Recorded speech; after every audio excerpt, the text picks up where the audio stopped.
Hello, Hey. everyone. Thank you for joining us for this wonderful Sunday night interview with an amazing guest. She's a homie we got to meet in a D&D campaign called A Song of the Heart, DM'd by the very ever good-looking and talented Roadblock. And yeah, so my guest tonight is the Low Zelda, and she is wonderful in every single way. Twitch streamer, producer, correct? And a whole slew Yeah, of other. sometimes like, pretty much anything related to film production. I have done it. If it's not camera, I've not actually worked a camera. That's the only thing I haven't touched. So Oh I've my been god, that's I've so been cool. producer. I've been production coordinator. I'm currently an art department coordinator. Just Yeah. started that this week. Just all the things. That's amazing and cool. So, in this segment, we interview an amazing creative within our community who is, like I said, wonderful in every single way, and that's exactly what the Low Zelda is. So, for a brief moment, could you go ahead and introduce yourself and everything you do? Because you're so much Oh more man. than like, yeah, a Twitch streamer or a tabletop RPG player and all that kind of stuff. So, yeah, go for it. Yeah. So I'm Jen. I'm the Low Zelda.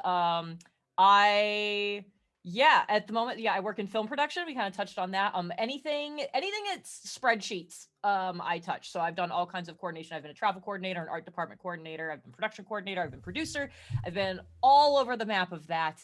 Um, when I am not on a film set, I make my own dice. Yeah. I am a big tabletop nerd, more on the D&D 5e side of things, but I've dabbled in some other ones and like to play all kinds of board games. Before I worked in film, my background's in science. I have degrees in chemistry and Oh, physics. wow. Yeah, my first job out of college, I was a neutrino physicist. And as you Damn. do Yeah. casually. Yeah. I went from that into pharmaceutical and medical chemistry for a while, and then I got bored and moved to film. So that's a kind of a wild path. Yeah, I have two dogs. I have two dachshunds. Ooh, nice, nice. They're my little weenies, and I love them very very much. And they show up on stream sometimes. So It's so good. So you are essentially you have like the dream job and sort of life that many content creators aspire to have, whether even just like finishing college and getting their degree to like, being in so many productions and in like the film crew and all that kind of stuff. So it's really, really cool. But one of my main questions that I'm curious about, because I only know you at this point in your life, like I've seen you be an amazing role player and a talented, Twitch streamer and everything like that. But what is your origin story? How did you get to this point in your life, like with like all these aspects? Yeah. oh man, yeah. So yeah, I went to college for science stuff. I thought I really enjoyed it. Turns out I only liked it because I was good at it, and that will only take you so far. Yeah. But I did my 5 years of college. I got a degree in chemistry and a degree in physics at the same time. I also got a minor in math because why not? I was already doing most of it. Yeah. It was wild. I got to do some internships while I was in college at the lab I ended up working at. It was an actual Department of Energy lab outside of Chicago called Fermi Lab. Yeah. And until the LHC opened up, it was the world's most powerful collider, particle collider. Wow. Yeah. And so I was fortunate enough to be able to work there for a while and got to do neutrino research. Worked on some dark matter experiments too. Did that for a while. Life things happened. I needed to move, Yeah. and as you would imagine, the particle accelerators aren't just like, it's not like you move somewhere. It's like I need to get a new job at a new financial company or whatever. It's like Yeah. particle accelerators are not like a thing in most Yeah. It's places. like So moving meant I needed to do something else. I was like, okay, we'll lean into the chemistry side of things because the area we went to had a ton of pharmaceutical and a ton of medical things in the yeah. area. So I did that for a couple of years. And then I got to that point where I realized that the only reason I had enjoyed it is because I was good at it. And I didn't actually enjoy, like, I was still interested in a Yeah. lot of the topics, but they're just doing the same things. Like science gets really weird because the better you are at it, the more narrow the focus is, so the less variety there Mm. is. And so Interesting. seeing Yeah. the same things all the time, it was just like, all right, like once you've seen one neutrino, you've seen them all. And like I'm doing, Yeah. like now that I'm doing the chemical side of things, it's like I'm doing the same series of tests, like on kind of like a rotating basis. It's like, okay, well, I know what this looks like now. There's Yeah. nothing super exciting happening. And having new projects come up, it's still very it's still very regimented because like it's medical and it's like it's got to Yeah. go through FDA stuff and certain things are approved and they have to go through certain approval processes if you're going to not follow that. And it's very long and drawn out. So I was like, oh no, what do I do now? Yeah. And while I was having that crisis, I there was a friend of mine in Texas. At that point, I was in Michigan, Mhm. and I had a friend that was down here in Texas, and we were just shooting the shit and just Yeah. chatting. And I was like, yeah, I don't know what I'm gonna do. It's like I've want to like create stuff, but I don't consider myself a creative person. I consider myself a crafty person. If you give me a Yeah. box, I can do all kinds of things in the box. If you Yeah. tell me to come up with something unique from scratch, that no, that's too many options. It's too much. So like I never didn't consider myself like a creative, but I wanted to like make something. He's like, well, if you ever want to try film production, I feel like a lot of your skill sets would translate really Yeah. well to a lot of the stuff that happens like in the office and some of the stuff that happens on set. But like I feel like it could be really useful over there, and you could satisfy both those parts of your brain. If you ever want to try it, let me know. It's like, oh, thank you so much. Like, I appreciate it. But also in my head, I'm like, he's just saying that to be nice. And like, I can't like abuse our friendship of like, give me a job, you know? Yeah. So I kind of like tucked that away for a little bit. Left my regular office job kind of thing, started doing like, I went hard on Twitch and YouTube stuff for a while. And like, it worked really well for like a year. It was awesome. And I had a lot of fun doing it. Yeah. And then I had that moment of like, this is not a career. I will not be 50 in doing this. Yeah. Like what this is so like this is great, but this cannot be a long-term thing. What do I do? And at that point, my husband and I, we had decided we were never want to see snow again. Yeah. We had just had a really bad winter, even by Michigan standards. And we had started visiting Texas a lot for events. And then we had a bunch of friends that were down here and more friends that were moving here. And I'm Yeah. like, we should move there. But I don't know what I'm doing about my job. So I had some very, very nice friends offer up their guest room to me. And they're like, come live here for a couple of months and see what you can do. Yeah. Because most companies like wouldn't even talk to me about a job since I wasn't local. So I packed up what I could fit in my little Honda Civic, and I drove from Michigan to Texas to Yeah. move into my friend's guest room for a couple of months to see what could happen. Yeah. While I was driving, that friend from film production called me. I'm like in like Missouri or something, and he's Yeah. like, "Hey, did I see that you're like moving here like now?" And I went, yeah, because do you have a job? No, trying to work on that. People wouldn't Yeah. talk to me because I wasn't local. He's like, cool. I'm crewing up for a show right now. If you're interested in film, You let me in? know. Yeah. He's like, you would just be a PA, but it would be an exposure to what a lot of that is. And I was like, yeah, sure. So like I hadn't even made it to Texas and I effectively had a job. Yeah. I got here on a Tuesday. On Wednesday, I met with the producer. So Wow. my friend was he was the showrunner and director. Yeah. And so he's like, I said you're good, but producer still wants to meet you. I was like, absolutely. So I met with the producer, and then I started on Monday. It's like, no chill. Let's get It this was done. Yeah. wild. It was wild. So like I called my husband. I was like, hey, you know, like how we said we were gonna see how this worked out. And if I could find a job, then you'd pack up the house and sell it and move down here. So I have a job. And he's like, what do you mean you have a job? He's like, you're not even there. Yeah. I was like, yeah. So that was my very first film production. It was a 6-month adventure. Wow. Yeah. I was the production office PA, so like I learned a lot about the producer and the production coordinator. Yeah. Accidentally learned travel coordination then because it was a small team. We didn't have a travel coordinator. We were supposed to all be local. And then they're like, oh, these 3 weeks we actually have to go film in the middle of the desert. We don't have anybody to like organize this. We were literally in the middle of the desert.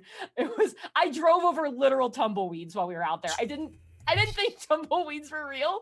Yeah. I'm gonna be honest. And there was just nothing. Like the closest store while we were there was a little general store in town. Yeah. And then if you wanted to get to like an actual store, it was minimum 2 hours to get to a Walmart. Wow. It was bonkers. So like we need to be here. So that means we need housing, we need transportation, we need all this stuff. They're like, you're a PA and Hey, you're new girl. we saw what you did with like solving some other weird problems.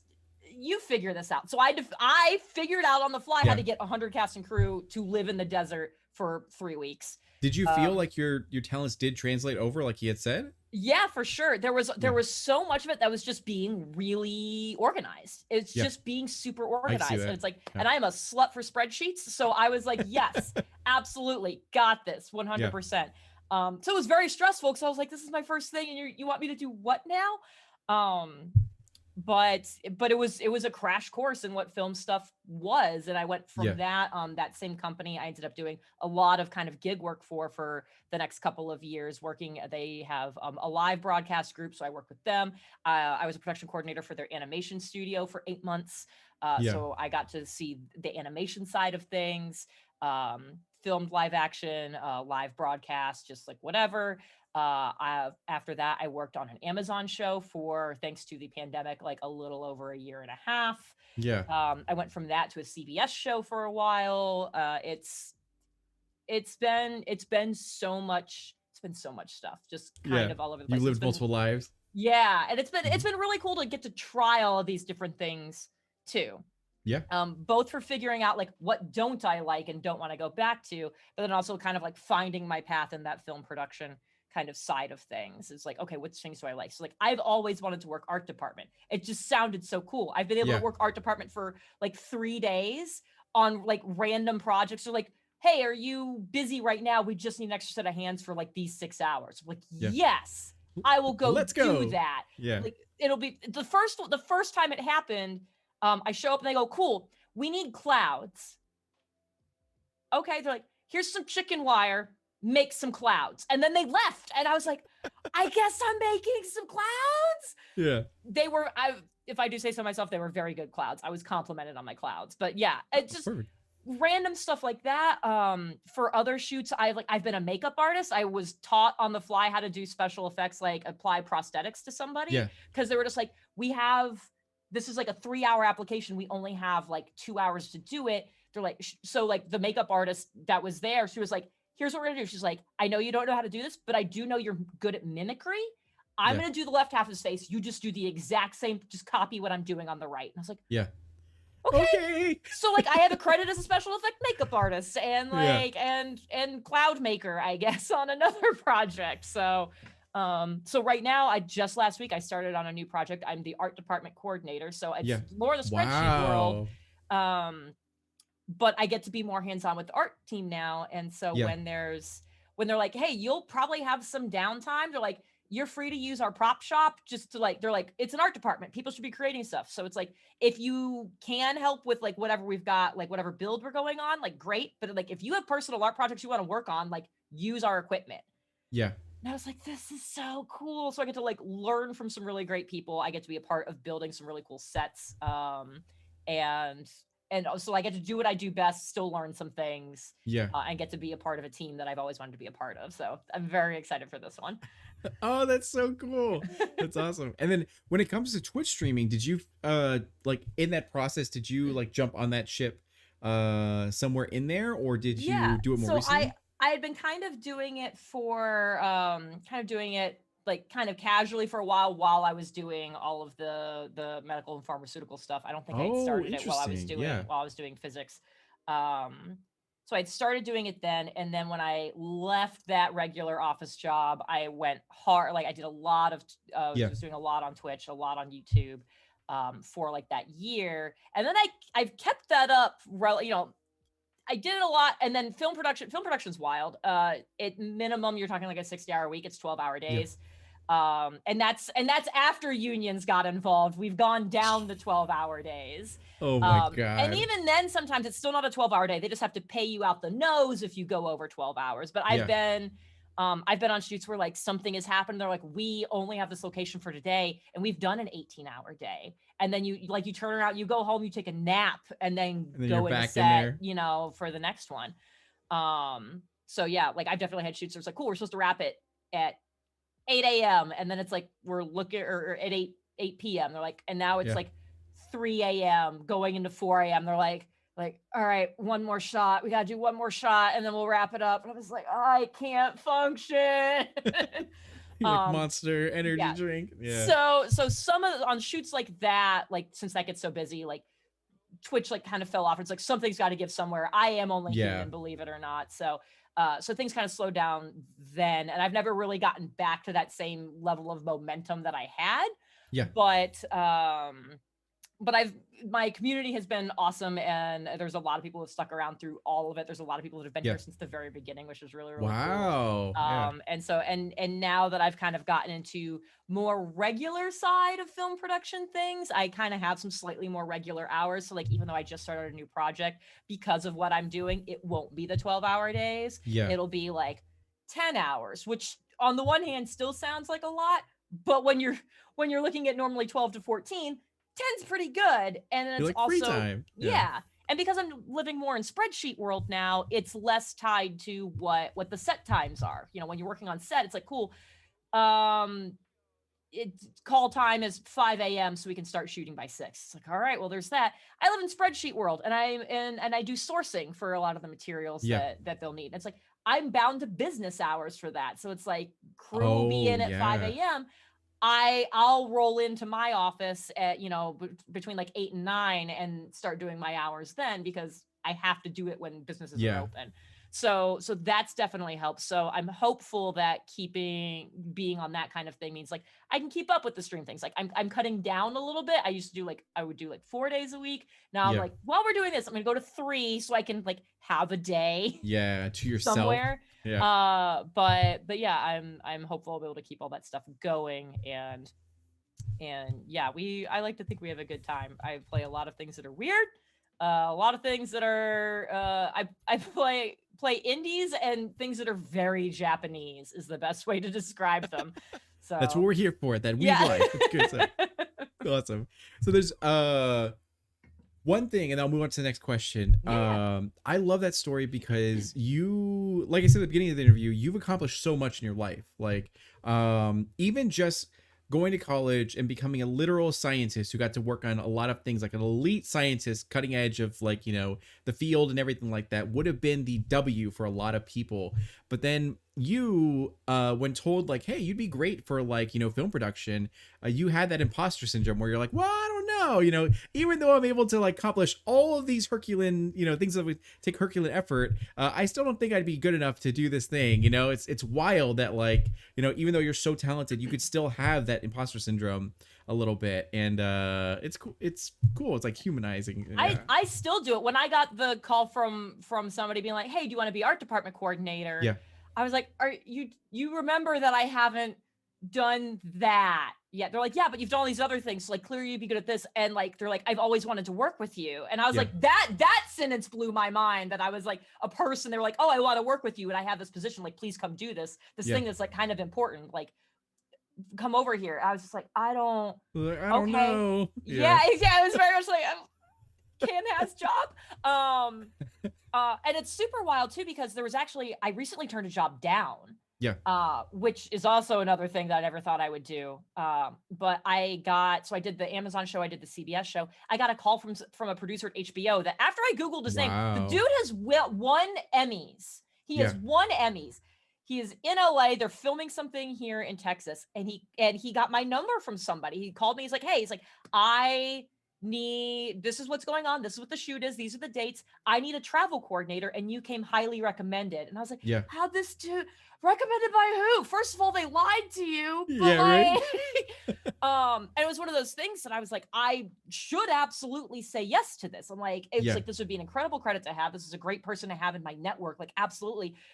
Being a travel coordinator is rough. Rough is the nicest way to say it. So doing travel stuff, it's not just the stress of like what that job means. So it is literally, you get handed a schedule for the shoot, and it's like it's just a little grid that looks like nonsense. It's all the dates along the top, it's all the character names along the side, and then there's letters, there's like codes in the boxes for people being like, all right, this is when they start work, this is when they finish work, this is when they fit, this is when they blah blah blah. And so you end up with this mess of a grid, and they go, cool, make it happen. And so now it's figuring out like, okay, who are all my actors? Who are their agents? What have they been promised in their contracts? Where are they located? How to get them here? So like, there's that, but also not just, you aren't just working production hours for this. you Yeah. are on call 24/7, because if somebody films on Monday, they're traveling on Sunday, Hmm. or maybe they're traveling on Saturday. And it's like, and if something goes wrong, they miss their flight, the Yeah. car that's supposed to pick them up isn't there, there's an issue with the reservation, whatever, like, you're the point of contact. If they're filming something late into the night, we're doing an overnight shoot, and like we're supposed to wrap this person out early in the morning on Wednesday, and they're going to fly home Wednesday night, but they don't actually finish, and so we need to keep them for another night. It's like, hey, they're supposed to be on a plane in 4 hours, they need to not be, Yeah. change it. So it's like the level of anxiety that comes with being on call Oh my 24/7 God. for what ended up being 2 years, Yeah. because I went from one show to another, both doing travel coordination. I'm like, that I was just felt like was constantly vibrating in my Yeah. soul. So I finally got back down to like a manageable level. Like the last travel coordination thing I did, I finished right before this past Christmas. Yeah. Um, and so it was 6 months had gone by, and I finally stopped jumping every time my phone made a noise. And this guy calls me and wants me to do travel coordination. I was like, all of this, I should say yes. It's gonna pay real good. But my You'd be a soul great person says to have. I no. was like, my Yeah. soul, like I immediately felt nauseous all over again. Yeah. My husband's like, then don't do it. I was like, but I should. He's like, but you shouldn't. Like, you are already being physically affected by the idea of doing This this. leads us into our next question. Do not do Perfect. it. Yeah. Yeah. So it was him, and then two of my other friends were like, I get where you're coming from, but also just don't. Just Yeah. don't. You clearly don't want On to. paper, it seems like a good decision, but in Absolutely. real life, no. Yeah. Yeah. So the next question, which is a great segue into it, is so as a content creator and like a creative in this field that's wild and awesome at the same time, we can often find ourselves working beyond our limits and ultimately burning out. What are some self-care techniques that you implement to man. make sure that your sanity is like cared for? My joke answer is whiskey, but also please don't take that. No one take that Yeah. seriously. Don't do that. I've seen the Persona streams. Yeah. No, that's just my self-care for Persona. Uh, that's just how I get through that. Yeah. No, that's something I feel like I still kind of struggle with, Mhm. and it's kind of evolved a little bit over time. It's part of that self-care is finding a way to say no. Yeah. I'm a person I have a very hard time saying no. Friend needs help, whether they're outwardly saying it or they just clearly like, I want Yeah. to do that. Um, there's jobs, there's projects, there's fun things. Somebody's like, I'm doing a short like 4 session D&D thing stream, like come be on it. Like I want to do all of these things. I do Yeah. genuinely want to do them, but I do have a finite amount of energy, and Overload a your finite plate. amount of spoon. Yeah. Like I use the spoon metaphor Mhm. constantly, and it's like Yeah. I do have a finite amount of spoons, and finding a way to say no to stuff has been the hardest thing, Yeah. but has also been the most helpful. Mhm. Um, and there was a period not too long ago where I was really not good at that. Yeah. And I got to the point of burnout where I'd stopped streaming for a while. So I was like, I was like, we'll take that off the plate. But it's like, Yeah. I got so far burned out that if I just like managed things, I could have stayed here. And Yeah. because I didn't manage things, I had to scale it so far back. Mhm. And that was working on personal projects. I was like doing dice things. That was things as simple as just like, I like to do embroidery. It's like, Yeah. no embroidery, no working on dice, no streaming. No, it was literally like wake up, work, go to sleep. And like the treat for the week might be like if I sat down in a bath. And Yeah. it's like, but I would like, I have a little one of the little trays that sits across the, so I can have like a normal person would have like a book and a glass of Yeah. wine. I had my laptop and I'd be in the bath Continue to work. still working. Mhm. like a crazy person. So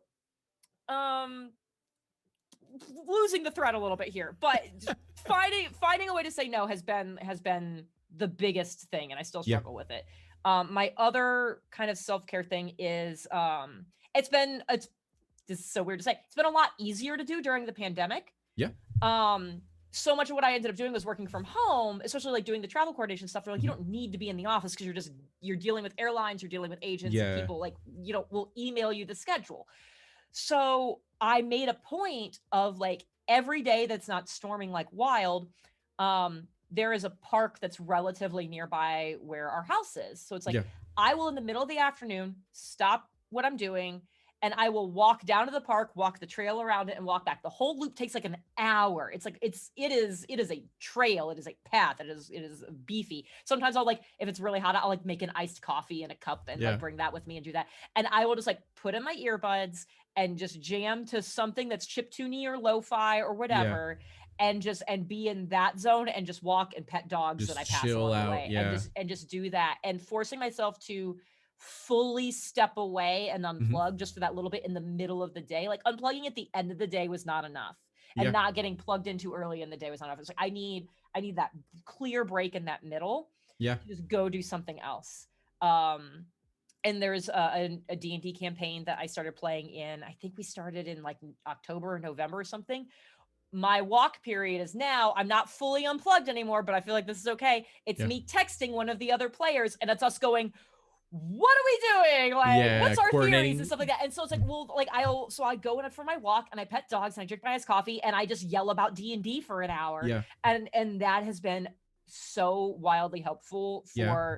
for maintaining focus when I need to have it and also for my sanity and kind of like resetting levels in the middle of that Yeah. day.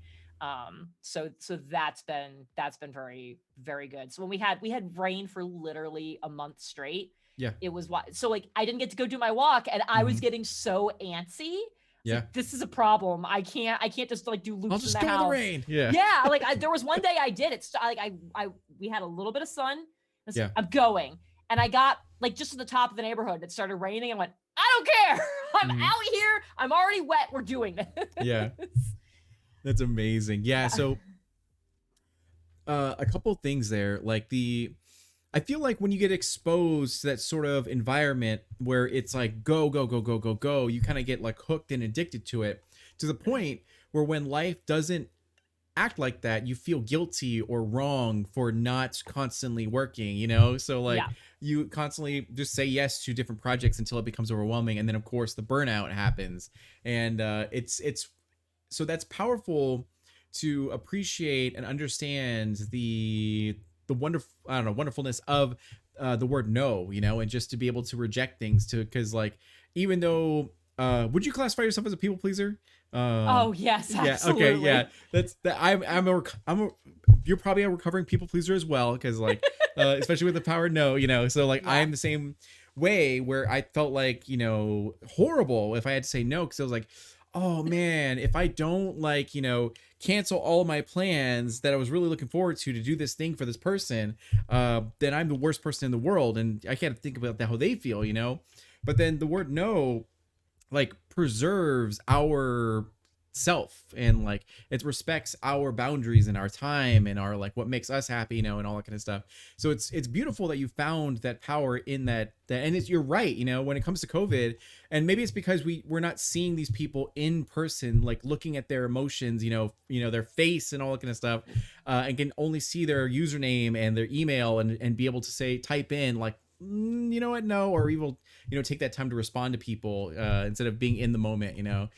So it's incredible that like you had that growth to the point where you are able to preserve your happiness and to do what's right for Jen, you know, instead of yeah, because at the end of the day, you are, you know, Low Zelda, the Twitch streamer, and then the travel coordinator or art department, you know, lead, and all these different, and even a wife, and all these like roles for everyone else. But then you have to like really consider what does Jen need right now, and what does she want, and what would make her happy, you know? Because if that fails, and everything else shatters. So it's awesome that you like reached that point in your life. Yeah, Yeah, that's cool. I saw a really cool thing since you kind of said it a little bit Yeah, just then. As I saw somebody making a comment about they started going to therapy and the therapist is like, "Why are you here?" And they're like, "Well, you know, it's like yeah, I'm a good husband, I'm a good friend, I'm a yeah, good employee, and whatever." And I want to be great at those things, and if I could be great at those things by myself, I would be there already. And yeah. since I'm not, I need some help. And the therapist's response was, you know those are all things you are for other people. Hmm. Who are you for yourself? Yeah.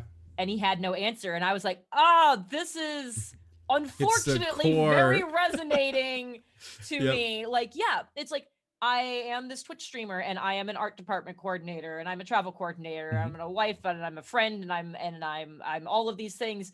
Yep. But but all of those things are dependent on those relationships with other people. None of them are the relationship to myself. And it's like, Yeah. what am I for that? And so it was really interesting to see that like put into words that like I think I had that realization a couple of months ago without Yeah. knowing how to phrase that. And that's Mhm. why I've been able to start being like, okay, I need to start saying no to some things because Yeah. I need to be able to find who I am outside of what I am to other Yeah. people. Oh, it's so crazy. All right. So, I know as you've like just said, like all the major accomplishments that you've had in your life, but I also know that during your career there has to have been some L's that you've encountered along the way. You know, now the first woman they interviewed was a brilliant woman by the name of Eliana Murillo, and she had said that L's no longer stand for losses; they stand for lessons. So, what would you say one of the biggest L's in your career, whether it be Twitch, you know, as a content creator, as a scientist, as like, you know, in the film production side of things or whatever, what would you say is that biggest L that you've learned the most from? Whether it was a situation where you like were like, you know what, I messed up in this, I deserve this L, or if it was a situation where it's like I tried so hard to make this, you know, work, but it just at the end of the day didn't work out. And what would you say that L is for you? I would say when I stepped away from doing a regular office job and I was doing Twitch and doing YouTube, and just trying to gain that momentum. One of the other things I was also trying to do is I had kind of done some side work for an indie game developer. Yeah. I ended up being there. I was their kind of community manager and social media manager for a little bit. And that was something I was like, I love games, and this is also using other skill sets that I have in a way that's like, yeah, Yeah. let's try to get into this. Um, there was a company that I will not name that I got an interview for that they weren't an indie developer directly. They were a Mhm. company that kind of like supports like all indie kind of developers. Yeah. It was kind of an overarching thing.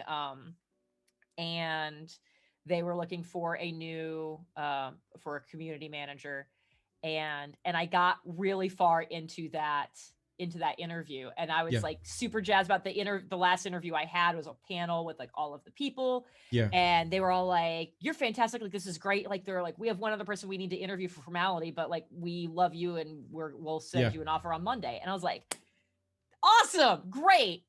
And Yeah. Monday happened and I didn't get anything, and Tuesday happened and I didn't get anything, and I was like, all Yeah. right. So on Wednesday I reached out, and they're like, yeah, sorry, waiting on some paperwork stuff, you know, don't worry about it, you know, we're really sorry about the delay, we'll be in touch. It's like, okay, cool.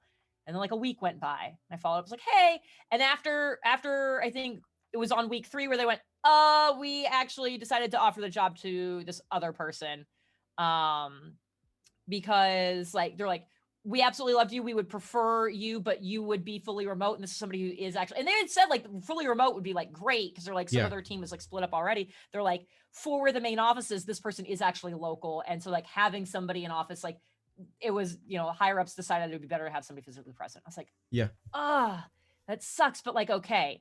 Yeah. So I was like crushed, but it's like, all right, fine, whatever. Like, even though they had like amped me up with like, yeah, we'll send you an offer. Yeah. Why did you tell me that then? Yeah. Yeah. So 2 months later, they call me again and they go, so the person we hired is not working out. Are you still available? And I was like, all right, like, yes, I'm still available. Like, I would love to talk with her. Like, great. Like, they're like, we're at the end of the probation period. We're drafting up the paperwork to let her go. We would like to just offer you the position. It's like, Yeah. awesome. 2 weeks goes by. They call me back. We decided to keep her. It's fine. Oh my It's like, you god. sons of, like, are you serious? So I got like amped up for the same job kind of like twice. Yeah. Um, and like that, like losing out on a job sucks. Losing out on a job you've been told you have really sucks. Having that happen twice in such a short period of time from the same company was wild. Yeah. And that like really messed with me. I was like, Yeah. I shouldn't touch any of this ever again, because clearly if this company where I was perfect, they said I'm perfect for it, Yeah.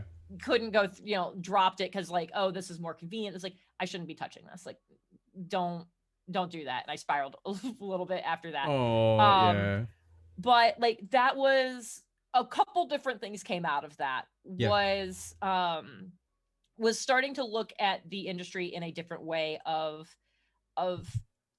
it is, especially on the indie side of things, it is tough if budgets are leaner, people have to wear multiple Yeah. hats to make everything happen. um and when you're talking about very very small teams, that there's going to be some interesting dynamics. Yeah. And um number one, looking at like what that can mean for a level of professionalism, Yeah.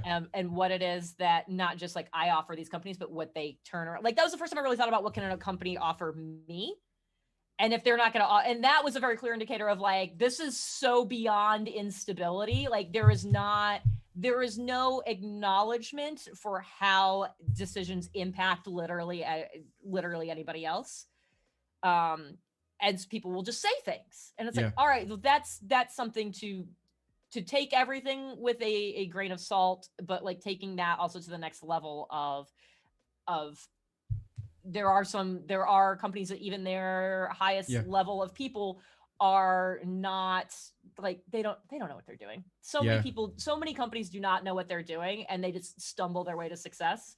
And being prepared for that Yeah. is something that I hadn't had to think about, because I'd only worked for larger companies, and then I was moving into film production Yeah. where everything's a temporary company Hmm. essentially, and these indie groups where it was like the one that I did do some community management and social media stuff for. I Yeah. was the fourth person on the team. It was the three people who made the game and me. Yeah. And that was it. So that made some of those interactions odd, and it was the first real lesson in like, I always had very good grades. Yeah. The jobs I interviewed for, I got. That was the first like interview I had where I was like, no. Yeah. Um and that, like, ultimately, like, it's not like a huge thing. It's like, okay, cool, you didn't get a job, but it was the first time I had what felt like a career failure. I Yeah. tried to do a thing, and they said no. Yeah. And that was a weird one to try to like deal with, and also realizing that's like, that's not a reflection on the quality of me and my skills and what I can bring to the table. That was a them problem. Wasn't a good fit. It wouldn't have been a good fit. Yeah. um so yeah, I would that L became the lesson of like, it's like, yeah, sometimes you're not going to get the job, and sometimes that will actually work out better. Yeah. It saved you. It sucks now, but in the long Yeah. term, it'll help you out. Exactly. Man, that is so wild. That is a prime example of, something where you did your best that you could possibly do, and it still was wonky, in a Yeah. weird way, out of your control. That is so wild. Oh my God. Uh, Yeah, oh, them geez. calling back and be like, "Are you still available?" It's like, "Well, this is juicy." Okay. And they're like, actually, never mind again. It's like, I Yeah, it's do almost not. like Oh, exactly. It's like standing you up for a date. Like it's just like, oh my yeah. God.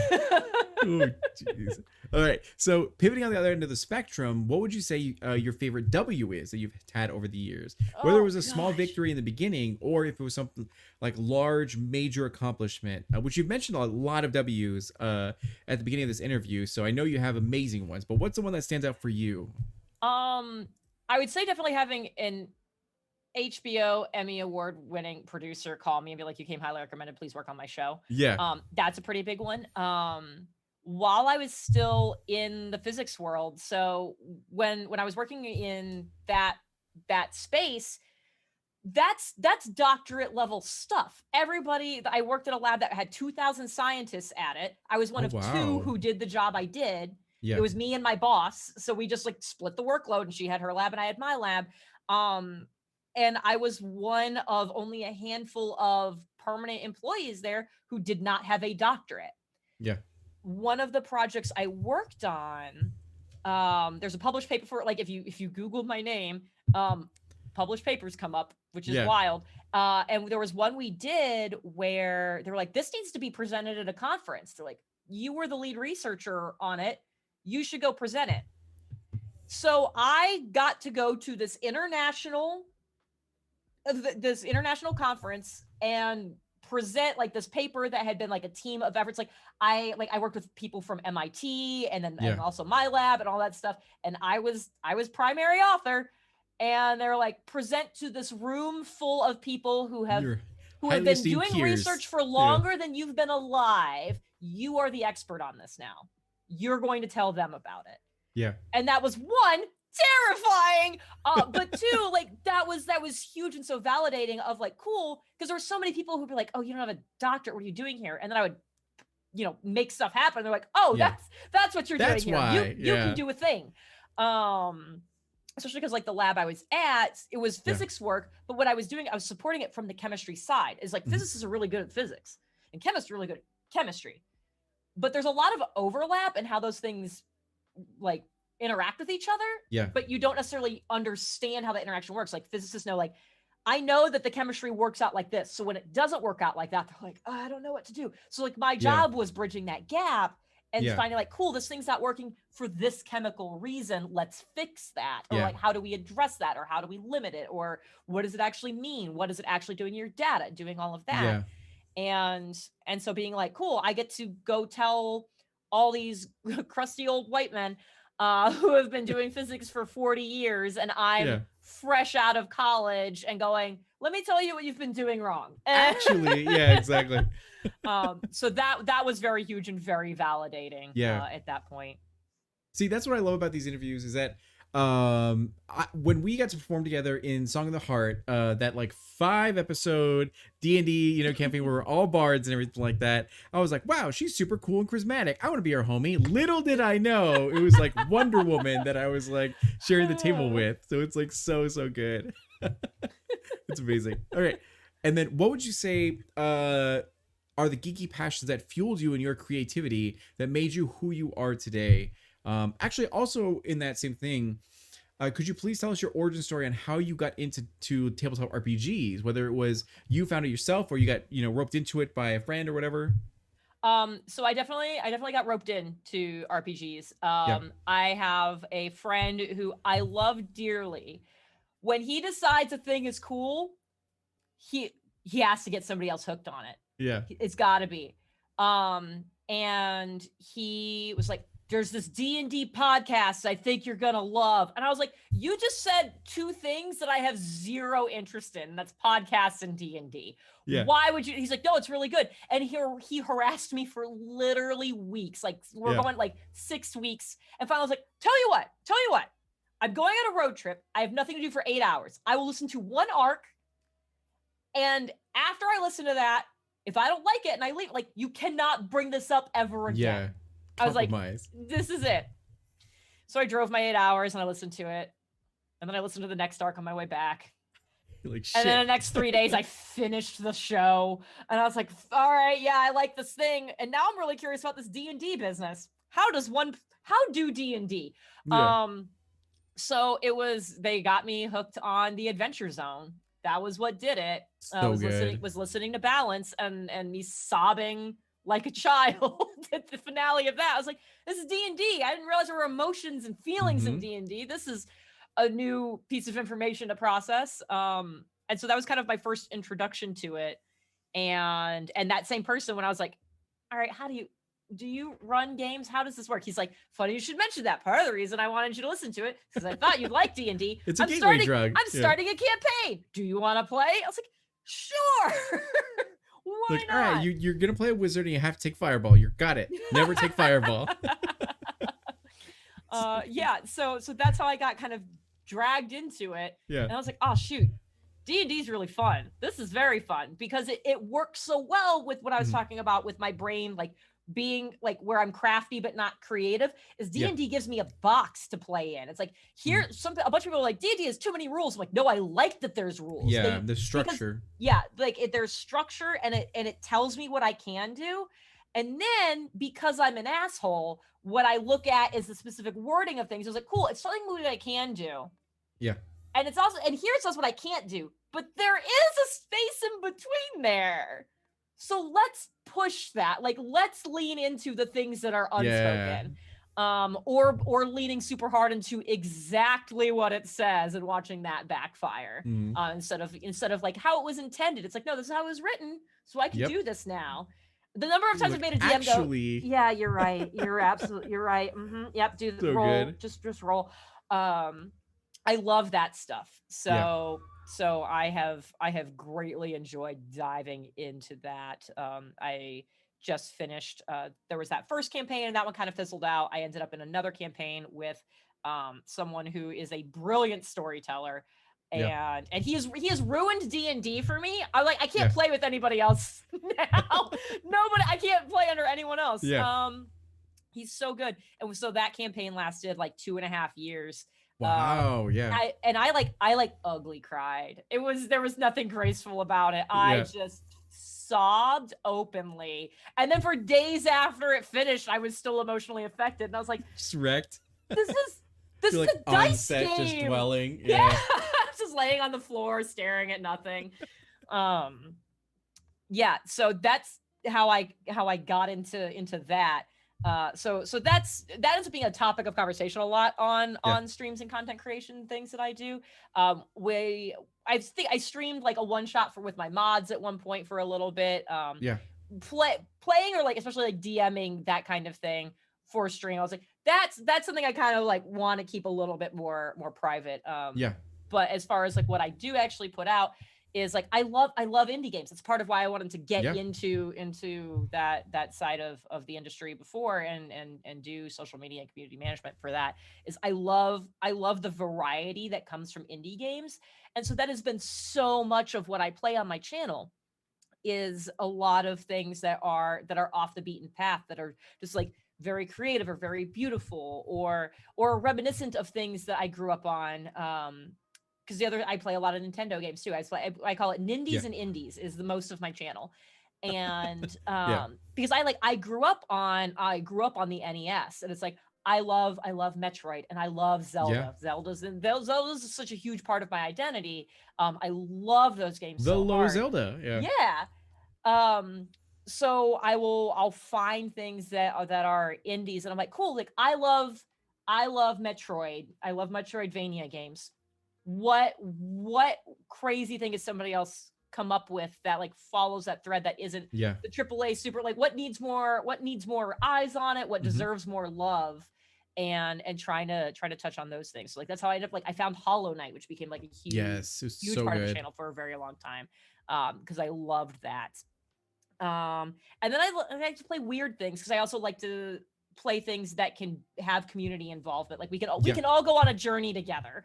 Yeah. So that's how I've been bullied into playing Hatoful Boyfriend. And we played Danganronpa, which is like a murder mystery wild I need to still bonanza. watch play that, yeah. Because Oh, you everyone says do. it's so You good. so need to. I loved it. Yeah.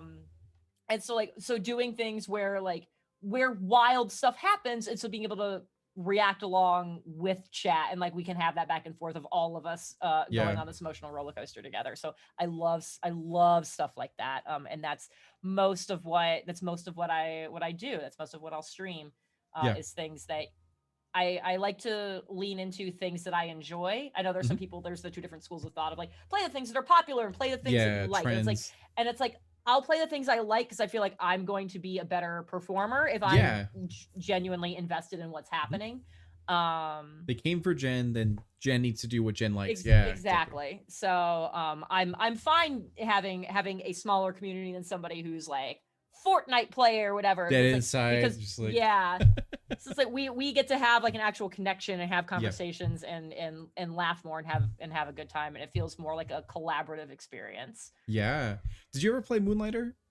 Yes, we did Yeah, Moonlighter. I Yeah, just discovered that. Oh, it's so good. yeah. I I'm like, time to really make this money, and then just like, I loved that. Crypt of the Necrodancer. We did that oh, I for haven't played that one. That one oh looks I so good. It's Yeah. yeah, Crypt of the Necrodancer is great. There is the Zelda version that was Cadence of Hyrule, but Crypt of the Mm. Necrodancer is great. It is a rhythm game. It's a roguelike. Um, it's so accessible, and Yeah. you can scale your own difficulty on it pretty easily. So there's like Mm. there's a standard mode, and then you've got all kinds of different characters that have different gimmicks and things like that.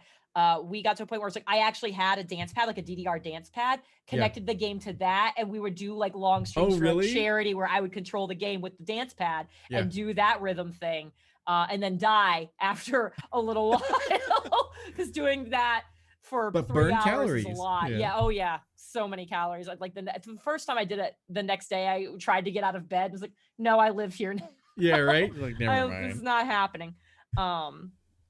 Yeah. So yeah, Crypt of the Necrodancer I love. Yeah. And that's another one of those games that I was like, this needs more love. More people need to look at this. So it's like, yeah, Yeah. that Moonlighter was great. What else? I kind of want to like open my Steam library and just start looking It's through just like, it. yeah. Like, what else do we have? But yeah, so weird Japanese things, a lot of murder mysteries. I love murder mysteries. Interesting. I Yeah. feel like that probably is something I should discuss with a therapist. But I love so that's like Danganronpa was great. We just finished a game called Somnium Files, which was Yeah. like a branching timeline murder mystery thing. I just started the Nonary games, more murder mystery. Mm. It's lots of murder, I guess. Yeah.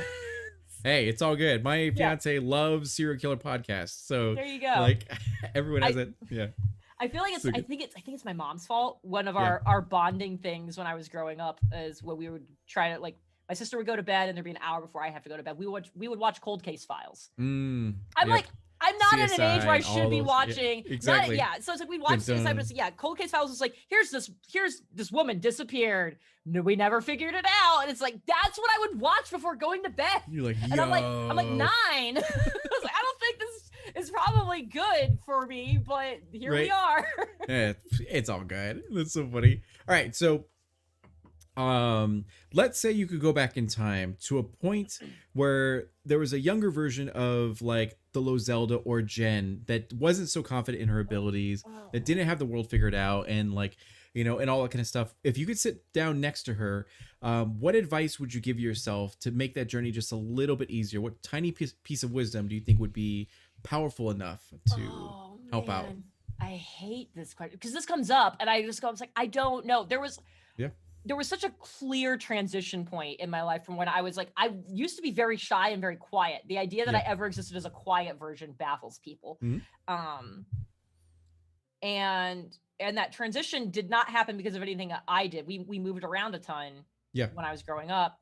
And so I was very like, why bother making friends? We're going to like move again. It's not going to matter.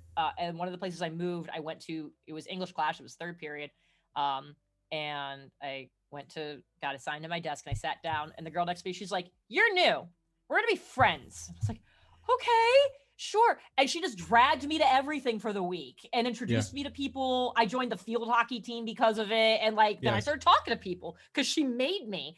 And that was kind of that point. So like, if I had to talk to pre-New Jersey Jen,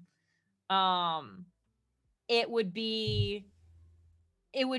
just be so simple as to be like, hey, it's like, yes, it sucks that you're moving around a lot and you don't get to have a lot of connections with people. And like that is going to change. You're going to end up somewhere where someone is going to latch onto you and it's going to feel very weird and uncomfortable. It's like, but you are going to ultimately be so much better for it. Just let it happen.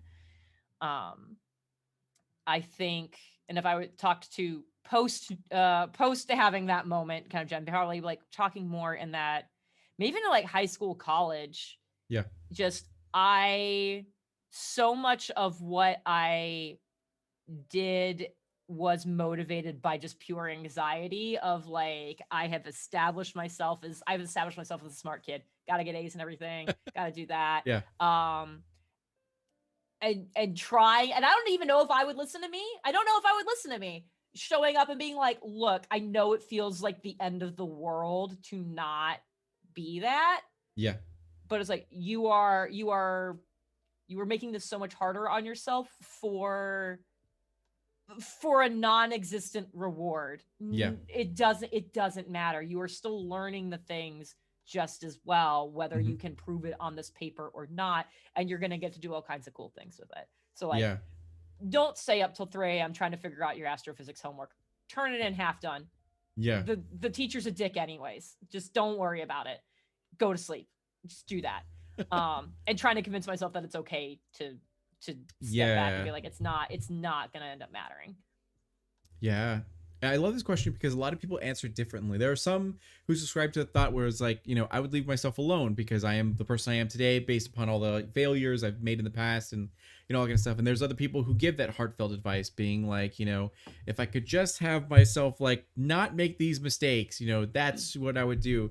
But it's true. It's like, it all leads back to what you had mentioned at the sort of like beginning of this interview where it's like protecting yourself and all everything. It's like the things that are uncomfortable are the things you need to lean into because it ultimately will make you a stronger person, whether it be admitting like I'm just gonna call it quits and get to some sleep, or I'm scary but I'm gonna go ahead and make these connections. It's gonna hurt when I have to leave, but at least it's better than not having them all at all and all that kind of stuff. So it's like it's really cool to get to hear about your growth and how you became this powerhouse of a woman that you are today and everything like that. So it's really, really awesome. And then yeah, it's so cool. Yeah, so where can we find you online? So I am the underscore Lozelda everywhere.